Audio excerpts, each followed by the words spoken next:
ప్రభుత్వం ఆలోచించాలి. జగన్మోహన్ రెడ్డి గారి అధికారంలో ఉన్నప్పుడు 54 లక్షల మంది రైతులకు ఈ క్రాప్ సబ్సిడీ కోసం మనకు లోన్ ఉండింది. ఇది దాని ఏమైంది, ఇప్పుడు 19 లక్షలు పడిపోయింది. ఇట్లాంటి ప్రకృతి వైపరీత్యాలు వచ్చినప్పుడు కానీ డిజాస్టర్స్ సమస్యలు వచ్చినప్పుడు ఇన్సూరెన్స్ కంపెనీలు ఆదుకుంటాయి, ఎంతో కొంత మొత్తానికి సమస్య పరిష్కారం కాకపోయినా కొంత ఉపయోగపడుతుంది. 54 లక్షల మంది రైతులకు ఉన్నటువంటి 84 లక్షల మంది రైతులు ఆంధ్రప్రదేశ్ లో ఉంటారనుకుంటే 54 లక్షల మంది గత ప్రభుత్వం కట్టింది ఇన్సూరెన్స్. ఇప్పుడు ఈ ప్రభుత్వం వచ్చిన తర్వాత అది 19 లక్షలకు పడిపోవడం కాకుండా 19 లక్షలు లోను ఎవరైతే నేను లోను కట్టుకుంటానో నేను కట్టుకున్నా ఇన్సూరెన్స్, ప్రభుత్వం ఆ బాధ్యత తీసుకోవట్లేదు. దానివల్ల ఏమవుతుంది, ఇప్పుడు ప్రభుత్వాన్ని అందరూ ఆశిస్తున్నారు. ఇప్పుడు జగన్మోహన్ రెడ్డి గారు 54 లక్షల మందికి చాలా పరిమితమైన అమౌంటే ఉంటుంది ఏది ఇన్సూరెన్స్ కట్టడానికి, కానీ ఫలితం వచ్చినప్పుడు మంచి ఫలితం వస్తుంది.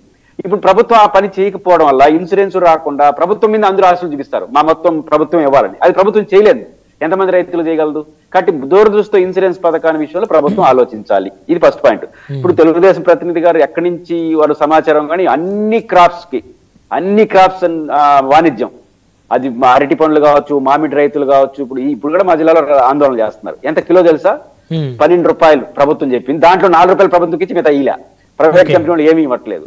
ఆ రకంగా ఇబ్బంది పడుతున్నారు. ఇంకా కోస్టల్ జిల్లాలో మీకు తెలుసు. కాబట్టి గిట్టుబాటు ధర అనేది జగన్మోహన్ రెడ్డి గారు చాలా ఎలాబరేట్ చెప్పిన విషయాన్ని ప్రభుత్వం సీరియస్ గా ఆలోచించాల్సిన అవసరం. గిట్టుబాటు ధర బాగుందా సార్?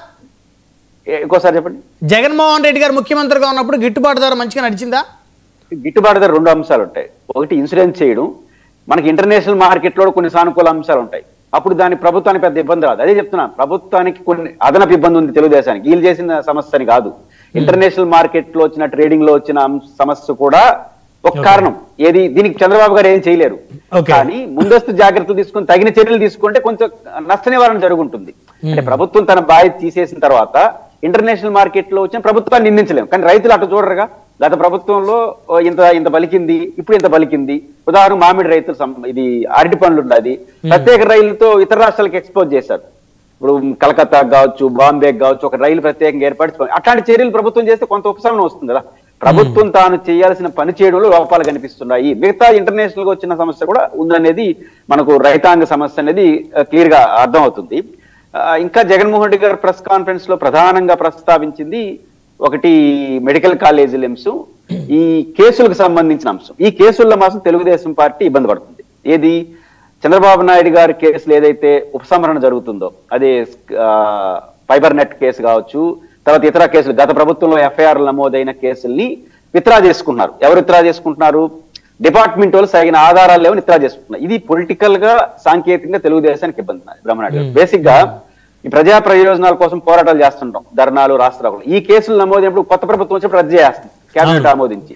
దాని ప్రజలు అర్థం చేసుకుంటారు. ఇక్కడ ఏమైంది, ఫైనాన్స్ అఫెన్స్ వ్యక్తిగత కేసులు, జగన్మోహన్ రెడ్డి గారి మీద ఉన్నది అదే కేసులు, చంద్రబాబు గారి మీద ఉన్న అదే కేసులు. దీన్ని ఏ అధికారి అయితే తెలుగుదేశం అధికారంలో ఉన్నప్పుడు కేసు పెట్టాడో అదే అధికారి ఇప్పుడు వచ్చి ఆధారాలు లేవని చెప్తున్నాడంటే ప్రజలు ఎట్లా చూస్తారు? నాకు ఆధారాలు ఏమున్నాయో లేదని పక్కన పెట్టాను.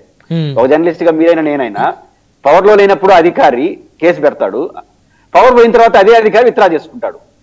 అంటే చాలా అంశాల్లో చూసాం ఇలాంటి ఎపిసోడ్స్. దానివల్ల ఏమవుతుంది, ఇంకోటి ఉంది, ఈ కేసు సుప్రీం కోర్టు ఒప్పుకోదు. ఇది నా పాయింట్. ఎందుకంటే కాన్స్టిట్యూషన్స్ కోర్టులు దీన్ని యాక్సెప్ట్ చేయవు.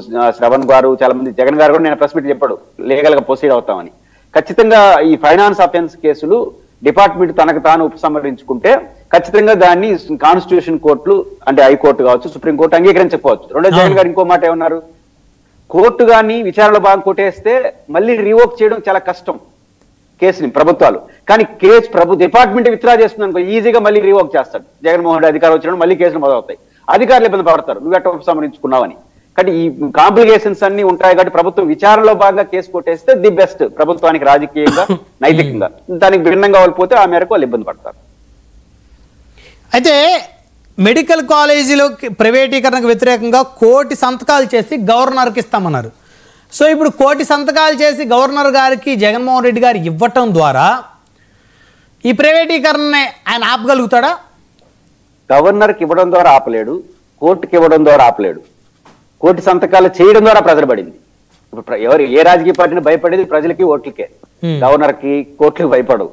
భయపడేది దేనికి అంటే ప్రజలకి. ఇప్పుడు 1 కోటి మంది దగ్గరికి వెళ్ళి మెడికల్ కాలేజీని చంద్రబాబు గారు ప్రైవేట్ వాళ్ళకి ఇచ్చేస్తున్నాడు అని చెప్పి కదా సంతకాలు పెట్టించుకున్నారు వాళ్ళు.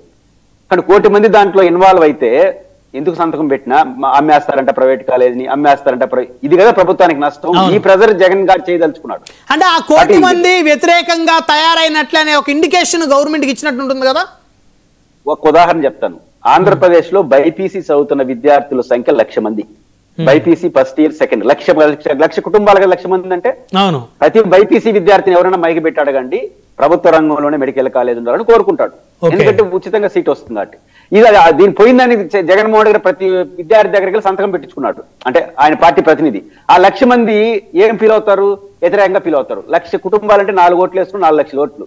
14లో జగన్ గారు ఓడిపోయింది 5 లక్షల ఓట్లతో. కాబట్టి ప్రెజర్ అంటే ఇది. పొలిటికల్ ప్రెజర్ అంటే డైరెక్ట్ గా ప్రజల దగ్గరికి వెళ్ళి ప్రభుత్వాన్ని ప్రెజర్ చేయడం. అంటే కోర్టుకి వెళ్తేనో గవర్నర్ ఏం చెప్తాడు? గవర్నర్ తీసుకుంటాడు, చూస్తానని చెప్పి పంపిస్తాడు. ఎప్పుడైనా గవర్నర్ ద్వారా పరిష్కారం అంటే చేయగలిగినటువంటి ఆ సత్తా, ఆ ఓపిక జగన్మోహన్ రెడ్డి గారి కానీ ఆ పార్టీకి ఉన్నాయంటారా మీరు?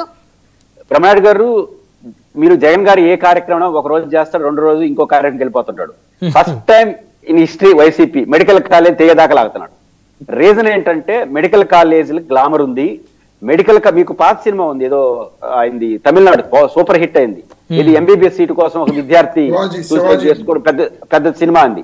ఏంటంటే అట్లా. రెండోది, బ్రహ్మనాయుడు గారు ఇక్కడ వైసీపీ ఆలోచిస్తుంది ఏంటంటే, నేను గమనించినంత మేరకు వైసీపీ ఏడబోగొట్టుకునింది